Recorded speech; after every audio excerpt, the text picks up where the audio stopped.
Hi, welcome back to Broken Silence. I'm Sanyya Gardez, and we're talking about domestic abuse. The consensus in this studio is that for Asians, the definition of what is domestic abuse has to be altered.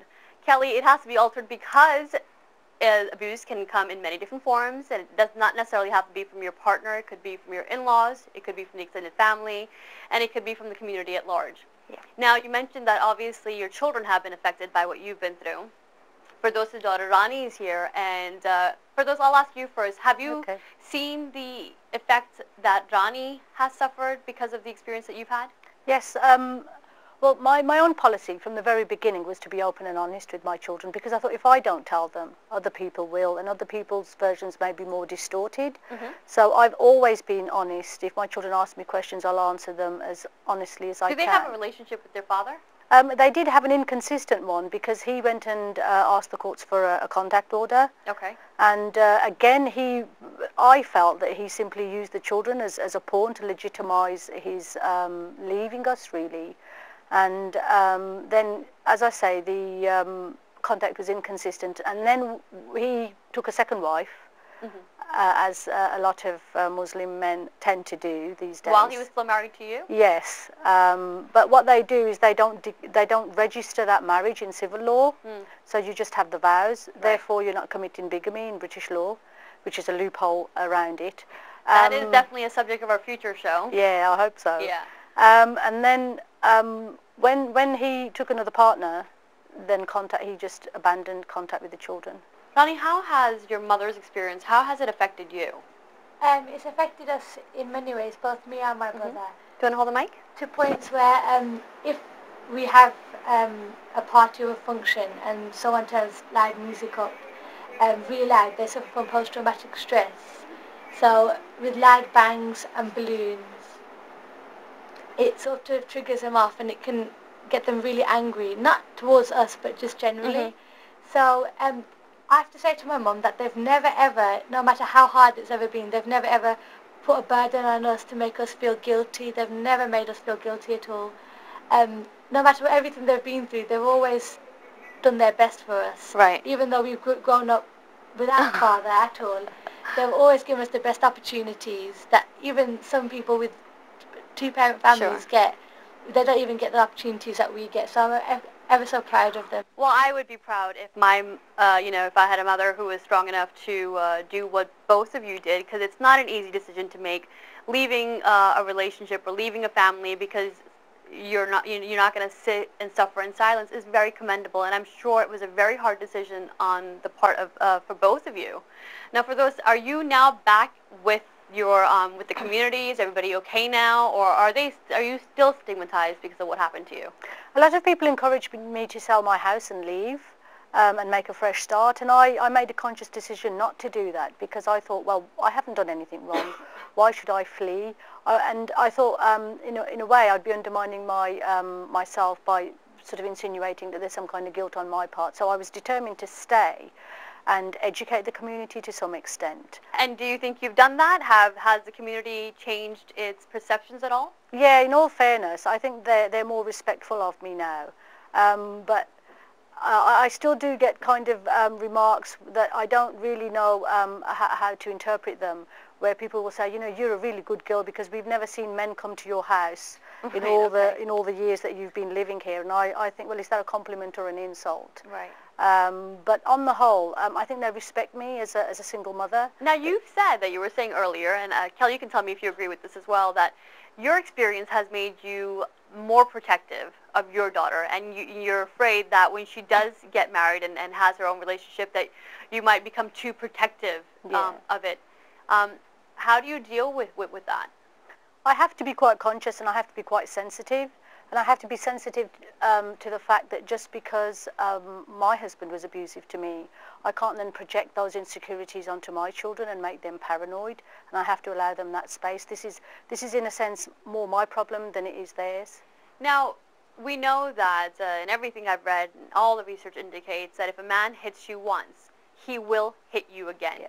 Now, Kelly, you said something very interesting during break that maybe you don't agree with that? No. Do you think that domestic abuse can be just one isolated incident? No, it can't be just like that. He hit you once and he's gonna always hit you. No, it doesn't mean that he's going to hit you every Thursday religiously at 2 o'clock. But if he's hit you once and he's done it, don't you think he'd be more likely to repeat No, it? it can be. It can be depending on him, how he is, and probably by mistake he once, or he was Wait, no, probably no, too drunk or some no, other see, stuff. now, I agree with you. Wait a minute, and that's another thing. We can't use alcohol as an excuse for domestic abuse. I'm Alcohol not can't saying be used as an it's not excuse. an excuse, but it doesn't mean that he will always be doing that in regular basis. So you're saying that if a man, by some reasons, probably he had What reason good- can a man ever have to hit a woman? okay, it's not. I'm not saying that there's no one have got right to hit anyone. More women even don't have right to hit man. No, of course not. Yes. So, for example, probably she was cheating behind his back, and No, there's no reason. Well, A okay, man I'll should let not one of you say guys. that. I'll let one of you guys answer that. There is no right he can hit. He can argue, but just in case, you know. Kelly, for those, I mean, cheating. Does that mean that you need to then get beaten up for it? No, there is no reason whatsoever a man should lay a hand on a woman. And But you did say during during break that you think that it could be an isolated incident, and if it does happen once, then what you need to do is then have a conversation about it. have a conversation about it, because what you tend to find is, again, that a lot of Asian women will think that if a man hits you, you shouldn't say anything because, you know, you're going to cause more of an argument. You should turn them blind eye. But if a man I have to disagree. I think if a man hits you once, no, but what I'm saying, that's I would what, lose respect for that man. yeah, but I'm saying that is what a woman's drilled in, that you shouldn't, you know, mention it the next day. Just because a man's hit you, you know, when you're a child, your mom goes, you know, don't say nothing, respect your in-laws, because tomorrow they're going to come back to me and say, what have you taught your daughter? If your man says anything to you, your husband, just take it with a pinch of salt, don't say nothing to Kelly, him. I just need to ask you this. I mean, you're making a very valid point, and I appreciate it.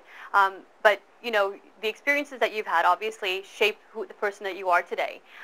You said you had, when you were 16 and you left home, you got into things that weren't quite healthy. How did you get into them, and how did you then get out of it?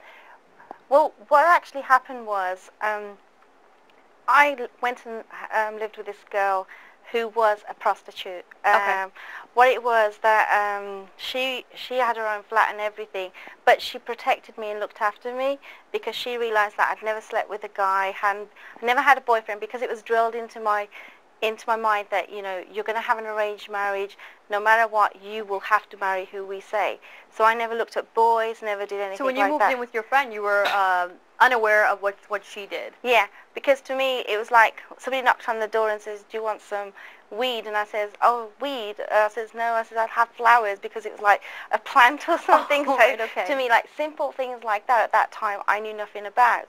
But then because she had a boyfriend who was talking to me and, you know, making me feel special, you could see how easy it is to go and lead into that way, because they make you feel as though nobody out there wants to know you, nobody loves you.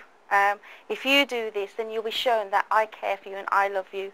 So that is why I sometimes think when a woman is so vulnerable, things can happen. So you were vulnerable, and obviously, you know, if you're not receiving the love from your family or from your partner, you're going to look for it somewhere else. Exactly, and that's where it is. How did you then, how long were you in that situation, and how did you get out of it? Basically, I think well, to be honest, because my parents had reported that I'd actually had gone missing, I was living right next door to the police station, so I was living there for a few months or so. So I think I didn't get into that situation because the police came to collect me. Okay. But I think if the police hadn't come, it was so easy to do that, because you do feel at times that you're not loved, especially if it's been drilled in all the time. So Kelly, if the police hadn't intervened, then I think I would have would you be the woman that you are today? Would you be in No. this position? I don't think I would have been, no. I've done it more because of my daughters, because I've got to put a stop to it, because tomorrow I'm trying to teach my daughters